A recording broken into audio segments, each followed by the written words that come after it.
What is up, you guys? Jill here. Welcome back. Today we're going to be talking all about farm to table.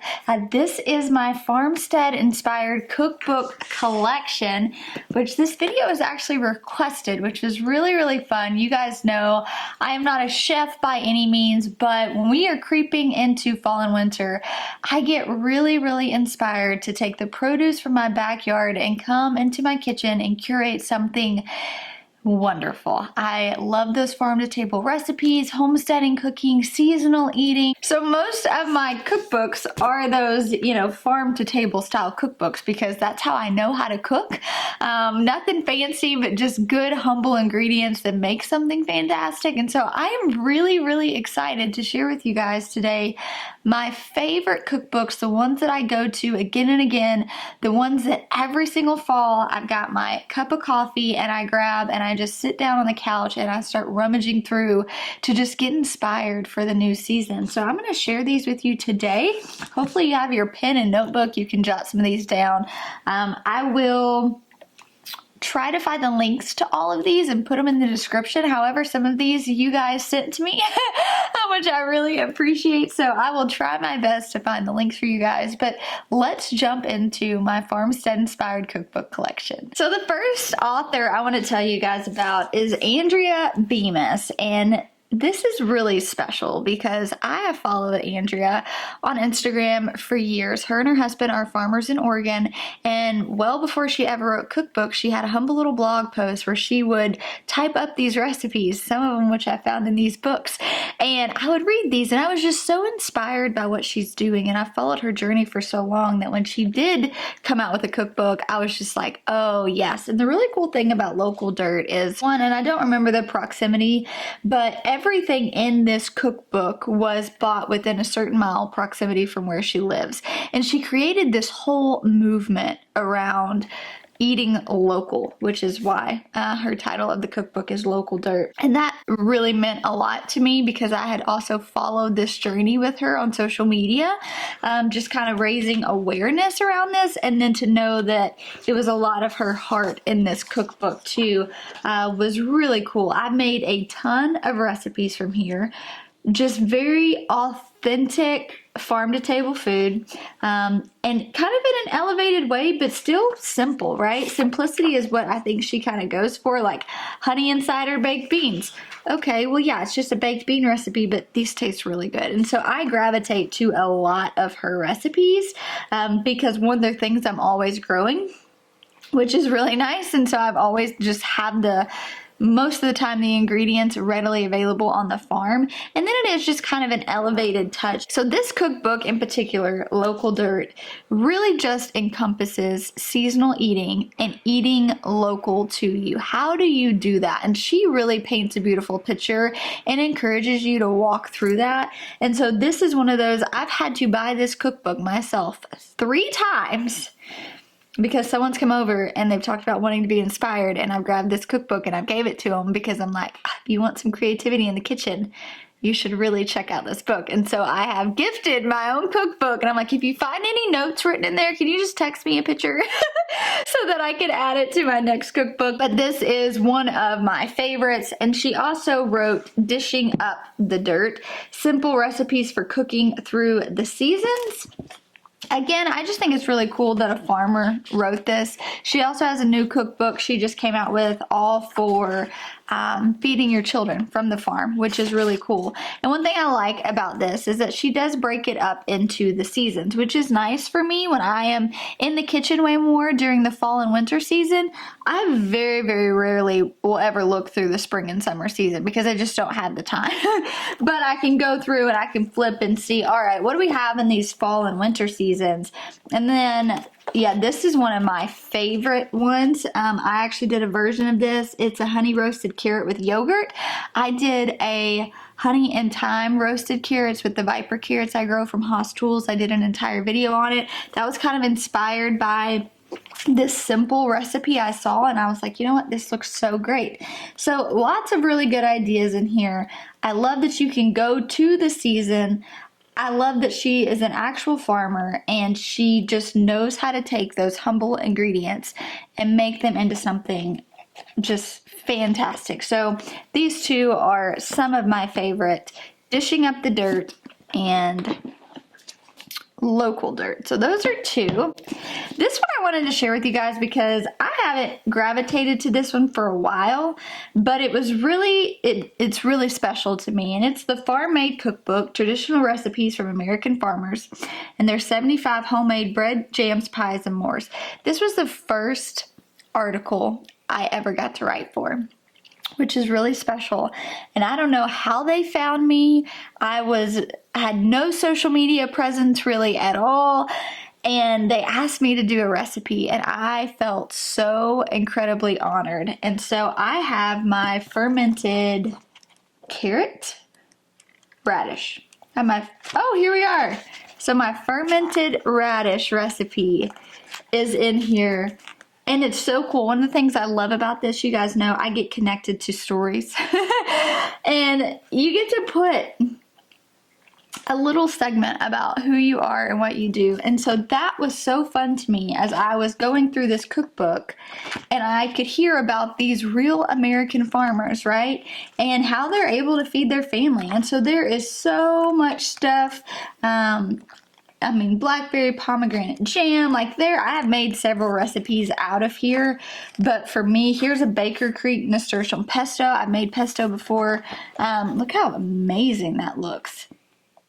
Oh, this is the founder. So I founded Baker Creek Heirloom Seed Co. in 1998 with simple desire to save and share open pollinated heirloom varieties that have been passed down from generation to generation in families and community.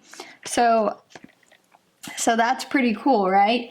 So there's just a lot of really cool stuff that would be relevant if you are gardening, right? A lot of this stuff, or you're raising your own protein, a lot of this stuff you're probably finding on your farm. And so, I don't know, when I think about heirlooms and I think about passing things down, this would be one of those really cool things that I know my mama passed down cookbooks for me that were really relevant in her time and really held a story and meant something. And that's kind of what I feel about the Farmmade Cookbook, is that this is something that will be really cool to pass down to my kids and move on to the next generation. So the next cookbook I want to share with you is really, really cool. I'm going to say that about all of these because there are a few things I love in life. Actually, there's a lot of things I love in life. Books, cookbooks, y'all. I love them. But this is a cookbook from Elliot Coleman and Barbara. And I'm not going to say her last name because I'm probably going to butcher it, but it's his wife. Elliot Coleman was such a huge staple and mentor and inspiration to me when I was getting started market gardening. I was in a season of feeling really discouraged because we didn't have the money to buy all this land. And someone recommended Elliot Coleman's book, and I read it front to back in like record time.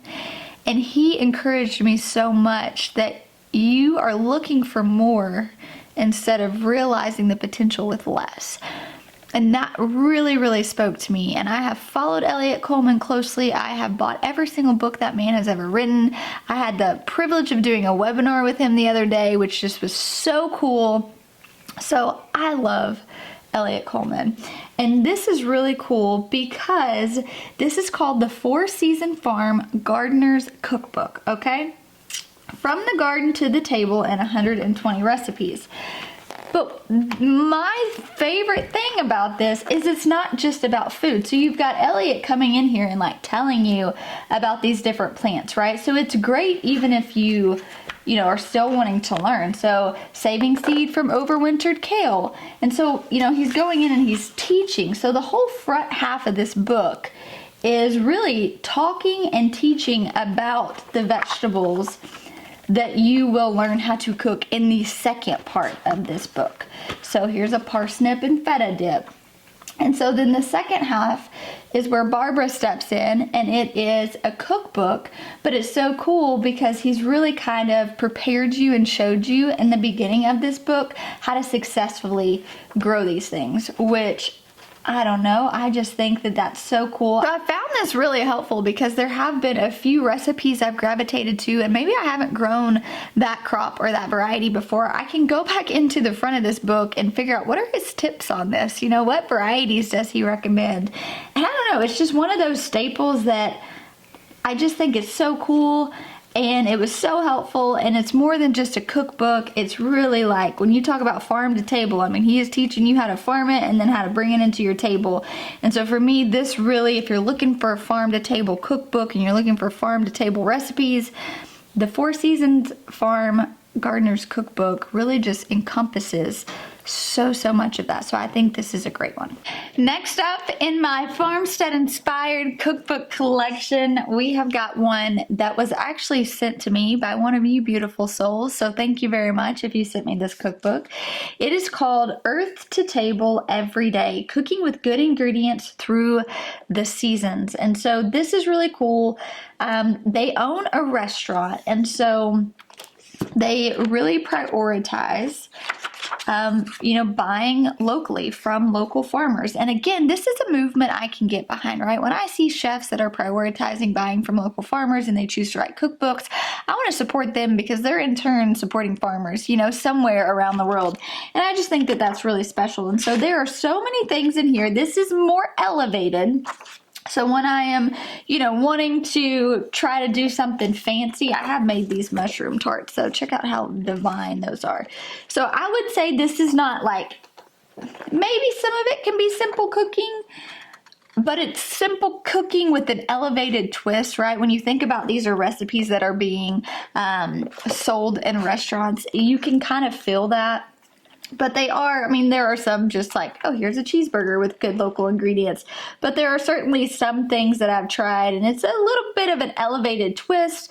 They go into different pizzas, which is great. Those obviously are pretty simple. Then they go into your entrees. So there's just a lot of goodness in this book. It's one of those that, yeah, when I'm wanting to maybe take a simple dish and elevate it a little, or I'm wanting to get inspired to maybe just try something completely new, this is usually that book that I'm going to go to because, again, the ingredients either I have or I can source from another local farmer, and it's just kind of going to that next level. It's also beautiful. I love to not only use my cookbooks, I like to decorate with my cookbooks. You can't see, but these are all displayed on my bookshelf back here, and that just the imagery on this, the recipes, they're just stunning. And so this is really cool, written by some chefs. So if you're interested in this one, it's a great option as well. All right, next up, we have a cookbook called Heirloom, Time-Honored Techniques, Nourishing Traditions, and Modern Recipes. I want to share with you a little foreword that was in here, or the introduction, excuse me. Beautiful heirloom tomatoes. A considered approach to food. As much as I love a juicy, ripe, thick slice of heirloom tomatoes, this is not just another book singing the praises of heirloom tomatoes. While those beloved plump orms of the nightshade family are indeed a fine place to begin our exploration into the superior flavor that most heirloom plants possess, this book encompasses more substantial topics. I would like to introduce the idea of the heirloom kitchen as a space that honors not just the best ingredients, but also the techniques and the wisdom of our ancestors. That is such a great representation of what this cookbook is. It is, cooking with heirlooms, which this was a cookbook I got when I was wanting to do an heirloom garden on our farm, which we're still trying to figure out what that looks like because it's more just pleasure and not production. But this goes into what are those age-old techniques, right? Which is really special to me as well. So there is a section in here where it's all about honoring ingredients. How do you choose those heirloom varieties that have a story? And so that's really fun to me. It talks about fermentation. It talks about sourdough, and really like the first part of this cookbook is preserving traditions, which is really cool because that is how they used to do it. And so it's more than just a cookbook. It really just kind of talks about what are these traditions that we no longer prioritize in our homes anymore, and why is that? And how do we get back to a more traditional approach to cooking and preserving? And so as you can see, there's a lot of beautiful imagery in here. There's a lot of really pretty things. But I think what I love the most about this is how it connects us to the past. I think oftentimes, and sometimes I can even be guilty of that, of wanting to be very forward-thinking, futuristic thinking, and always trying to get to that next step. And when I can read a book or something that ties me to the past, you know, particularly to my grandparents where I have most of those childhood memories from, that's special. That's really special. And this book really causes you to dive in and say, hey, how do I create those traditions myself and my family? And how do I also honor those of the past and my ancestors? And so this is a staple. Even if you never cook a single thing out of this cookbook, gosh, I think it's so cool. So I buy most of my books used because it just makes a lot of sense. And so it was so funny because when I bought this book used, it had been passed down from a few people already. And I just thought that that was really, really fun to be able to kind of hear a little bit of their story. You know, this mom gave this to her son to help him to really just inspire him to create those memories with his family, which is really fun because I could see that obviously this had somehow impacted him and his family, and then he passed it on, and now it's going to impact me and my family, and you never know, one day I might pass it on. But this is just really cool, especially if you do grow a garden with heirlooms. It does show you how to cook and honor those heirlooms, because that's a primary, I mean, there's a few different reasons why people grow heirlooms, right? One, because they've been passed down from generation to generation. They tell a story. We need to keep them alive. And that's a huge emphasis for people when they grow heirlooms. It's just that tradition of, hey, so we need to carry this on, right? So that it gets to that next generation. But then a huge reason why people grow heirlooms is because they have very unique flavors, right? And there's just something that, unless you grow an heirloom, you can't buy it anywhere else. And so finding a cookbook that honors that and really highlights just the complexity that some of those heirloom varieties have, I think that's really, really special. And so I bought this for a particular reason, and I am determined that one day I will get to see the fruitfulness of this, but definitely a good cookbook to put on your list. So I have two more cookbooks to share with you guys. This one is called Vegetables, the Ultimate Cookbook. Look how stunning this is. This was also sent to me by a viewer. Y'all, I cannot thank you enough for just being so sweet and thoughtful when you see something like this, sending it to us. It's really, really kind, and we appreciate it so much. I'm going to read a little bit from the back. So this was written by a chef and farmer, which is really cool, and she tells all about her story and how she got started and just some sweet childhood memories for her. Everything started with a juice ripe tomato, which is just so funny to see, like, what are those things. And so this is a massively thick cookbook, okay? So I just want to kind of let you know what you're going to get in here. It's really a chance to learn about specific vegetables, where they originated, which countries produce the largest amount of radishes, how to select the best avocados. Then there's 300 recipes. There is 100+ vegetarian recipes, vegetable-based recipes. And so for this cookbook, it's way more than just recipes. They do dive into a lot, her being a farmer as well. This is one that I haven't really gravitated to a lot. I have made recipes from. This was more one of those resources I wanted to have if I needed it. And so I'll go through and I'll look. There have been some things I've made with it just being so big. I find that it's not one of those I grab often, but beautiful, beautiful imagery. A lot of just really great, just wholesome cooking, right? Farm to table. Being a farmer herself, she's really learned how to take those ingredients and elevate them. So if you're a cookbook collector, you know, this is one I think just add to that cookbook collection. It's not one that I gravitate to often, but I wanted to share it with you guys because I just think it's a really cool book. All right, and now the last cookbook I want to share with you guys. Just so you know, this is cookbooks. I haven't even like dived into my baking and sourdough book. So if that's a video you guys want to see, let me know, because this whole shelf up here is primarily sourdough and plant-based cooking. So I'm gonna grab this cookbook. You guys are gonna love it.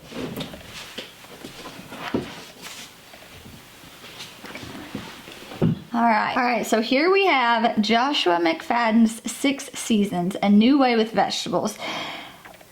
This is a good one. This was the first cookbook that got me really, really inspired to want to curate more in my kitchen.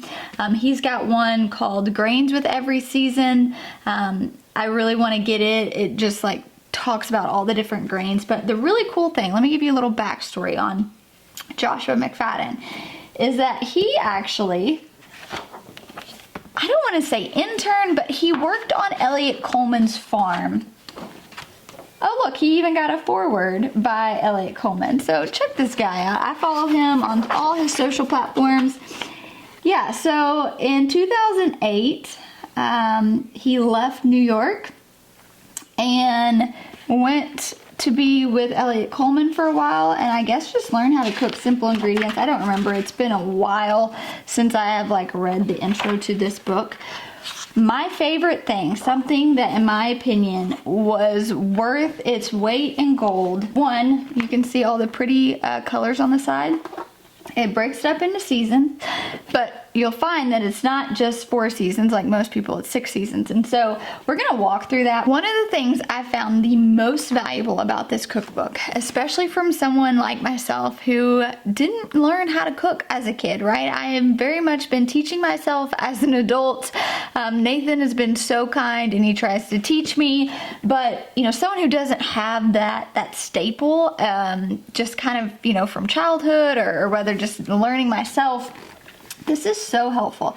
He goes into spices and dried herbs, extra virgin olive oil, vinegars, balsamics. He goes into his entire pantry, okay, from cheeses to pastas to soft cheeses to nuts to dried fruits. You can see his fridge here.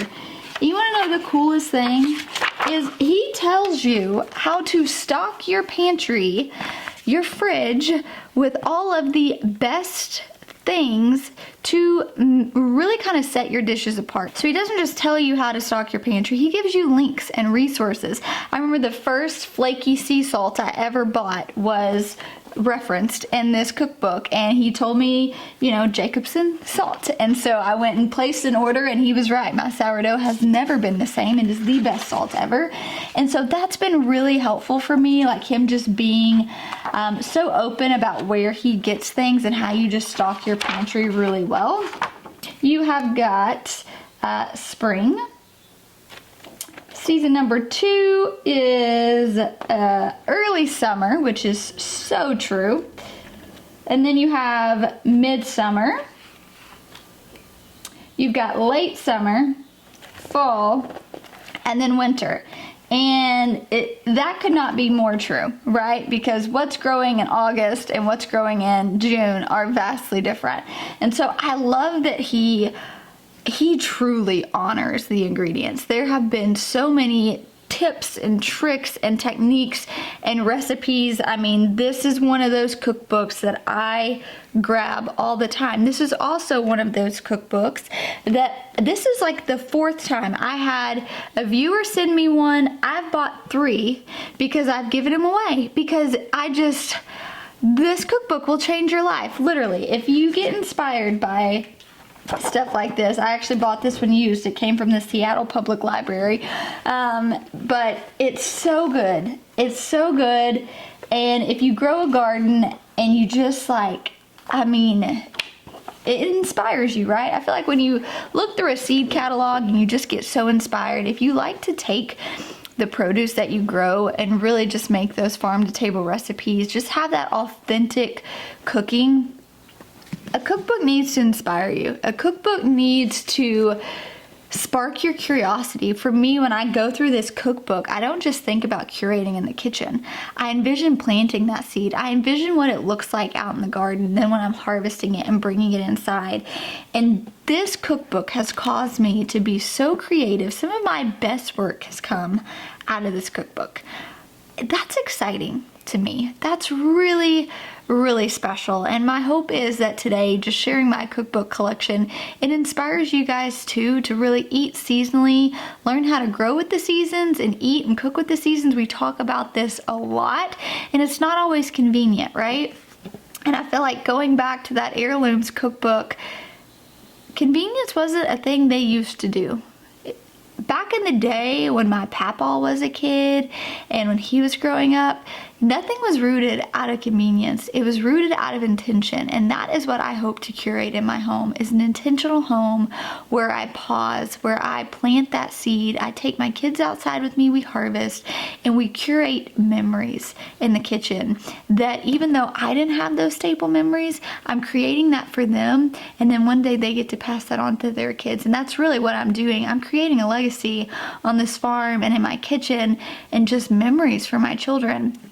And it's so fun to me how one cookbook can do that. And this was that cookbook for me that changed everything and made me think, you know what, I can do this. I may not know anything about cooking.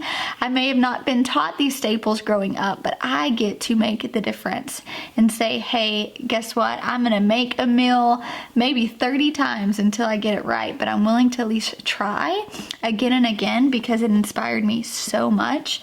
So this is one you guys should definitely get your hands on. Well, you guys, this is my cookbook collection. I hope you all loved it. I would love to know what your favorite cookbooks are. You can leave them in the comments. I'll try to find links to all of these and put it in the description. But cheers, happy Friday. Thanks for hanging out with me. I'll talk to y'all soon.